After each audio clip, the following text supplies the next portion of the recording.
Assalamu alaykum küçük dostlar. Hazır sizlerge okup berdiğimiz Tam hakkında hikayeler. Tamның yakın adışı.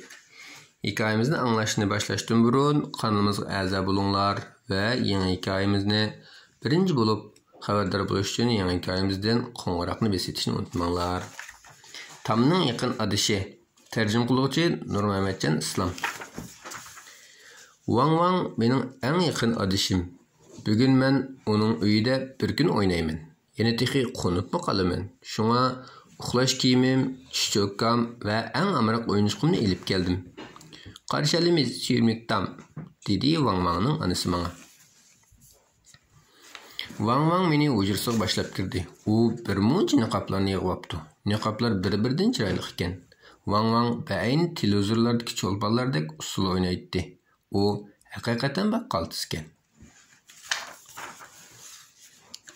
Balalarım, bu yoqqa kelib pecheni yenglar. Biz oshxonaga yugurib kirdik. Wang Wangning anasi menga. Afrika qo'tirmichi yeging bormi? Agar xo'shing bo'lmasa yemasang mayli. Chunki har qanday kishining yoqtirmaydigan narsasi bo'ladi, dedi. Sizlarning yoqtirmaydigan narsanglar bormi? Yoqtirmaydigan narsani jurat kalmay yoqtirmaydim, buni deyalish kerak, ma'qulmi? Qo'tirmach intayin mazlik emishik ekan. A'u nima? Men tamg'asiqliq narsani ko'rsatib past ovozda so'radim. Uni faqat ko'rib boqmabdi ekanman.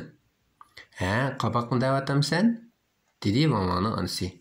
Qopoq deganimiz bir xil o'simlik. Buni qopoqda yasig'an. Sizlar qopoq ko'rib boqqanmi?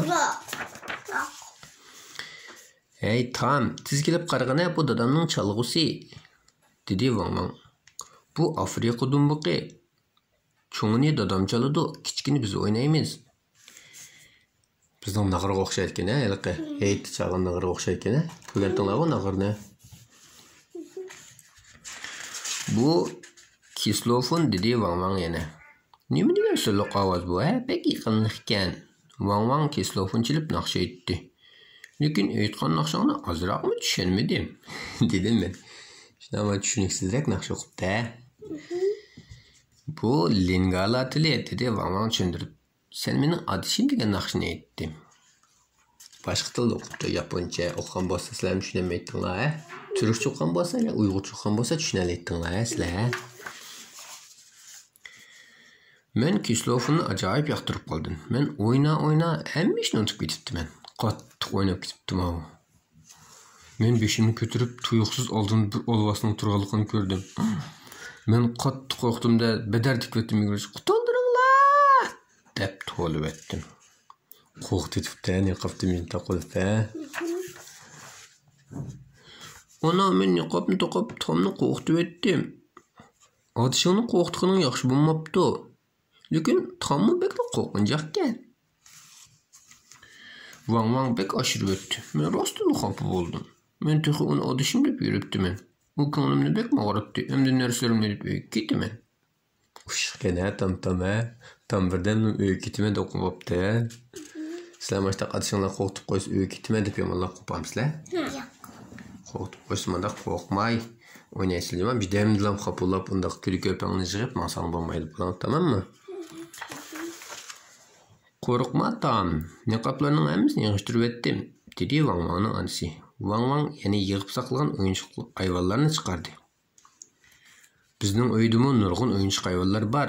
Men suv kalisi bilan sening pilingni tegsam bo'lamdi, dedim men. Wang Wang ma'qul bo'ldi. Men yana Wang Wangga amroqlikni his qildim. Sizlar mana shunaqa adashqo, bizdan shubhasanglar biz amroq bo'lgandan aplashib qolsizlar. Adashlarga urushmay o'ynash yaxshi, ha? Shu asnoda eshik ochilgan ovoz anglandi. Wang Wang yugurib berib dadasining quchog'iga o'zini otdi. Dada, adishim Tam keldi.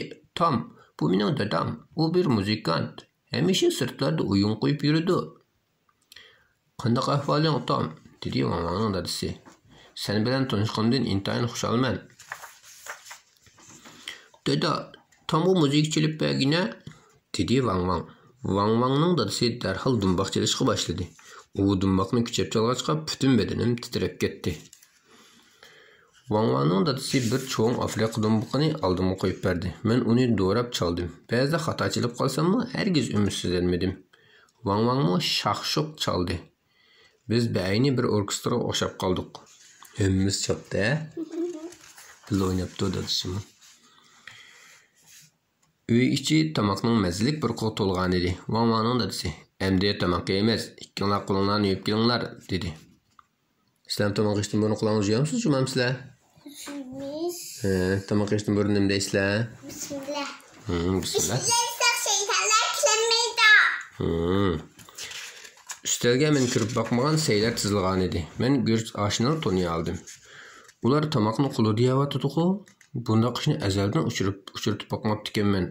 Vangvangning onasi men ularning davlatida mushundoq odatning borligini aytib berdi. Ularning odati bizningki bilan qaram-qarshi ekan. Bo'libmi bovimlarning uyida qo'l tamoq yeyishga qat'iy yo'l qo'ymaydi. Biz polvonni qo'limizda yeymiz-ku, bizmi? Laqmanni cho'qi deymiz, polvonni qo'limizda yeymiz. Nima? Şu qo'limizni pakaz yeymiz, qo'shqin pakaz yeymiz. Vangvang menga tamoqni faqat bir qo'lda yeyishga bo'lganligini aytdi. Qaysi qo'lda? O'ng qo'limizda yeymiz, sol qo'limizda-chi yemaymiz. Sol qo'lda shayton yeydi. Men nihoyat uzrlanib yo'tatdim. Bir chog'da umashning g'alit turqidan seskinib o'tolmay qoldim. Endi nima deyman? Vangvangning dadasi xafa bo'lib qolarmi? Asta, yig'lig'im kelyotdi. Vangvangning onasi buni ko'rib menga "Mani xutumchini yoqtirmadingmi? Hech qisi yo'q. Qo'lingdagi salfetkaga tükürversen bo'ladi" dedi. Qog'oz bakantoq. Shuni yoqtirmagani tükürversa bo'ldi ekan. Uxlaydigan chog' bo'ldi. Vangvangning dadasi bizga gap qila oladigan qapoq degan hikoyani aytib berdi. Bu hikoyadagi qapoq azaldan yolg'on gap qilmaydi ekan. Men bu hikoyani bek yoqtirib qoldim. Uchimiz bek ko'ngilli o'ynadik. Yolg'on so'zlasak bo'ladimi, bo'lmaydi? Bo'lmaydi. Yolg'on so'zlasak bo'lmaydi. Vangvangning dadasi hikoyani tugatib bizga "Yaxshi ko'ringlar" dedi. "Siz nimishqa bundaq qora?" deb so'radim men uningdan. Chunki bizning davlat quyosh nuri bek kuchlik. U meni xuddi dadamdek suyib qo'ydi. Aptab turaversa adam boshqa kuyib ketadi. Shuna maslim kuyib ketgan-tinglar, o'tgan aptab turaverib, baqtirib qop-qora bo'lib ketgan-tinglar. Shunga vangvangning dadasi aptab boshqa kuyib ketibdi. Men karvatda kichik iyiqimni chin quchoqlab yetib, xeyli bir vaqt bo'lganda andin uxladim. Yenim kechida cho'chib uyg'onib ketdim. Atrof qop-qorong'u edi. Hatto vangvangni ko'ngil bo'lmaydi. "Anam, anam!"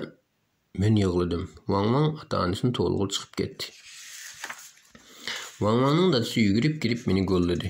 Men uni ko'rib kulib ketdim. Chunki u kiyib olgan uxlash kiyimi bek kulkili ekan. Xuddi bir yopqa o'xshaydi ekan. Uchimiz tangli kulishib ketdik. Vangvangning dadasi meni quchoqlab, "Tam, uyimizga sizlarninkiga o'xshamaydigan nurg'un joylari bor, lekin osmonga qaraganda oy hamma kishilarga o'xshash nur sochadi" dedi. Chunki oydan qanchasi bor? Birsi bor. Dunyoning nerda bo'lsak, bir tildan oy bor, shunami? Shunga hammamizning-ku Rabbimiz bir, shunami? Payg'ambarimiz bir, kitobimiz bir, Qur'on shunaqa. Allohmi bir. To'g'ri. Osmon bir. Allohga omonat. Allohga omonat. Qanimizga a'zo bo'lishni unutmanglar. Yo'q tug'an bo'lsanglar, bosh barmoqni berishni unutmanglar. Mana.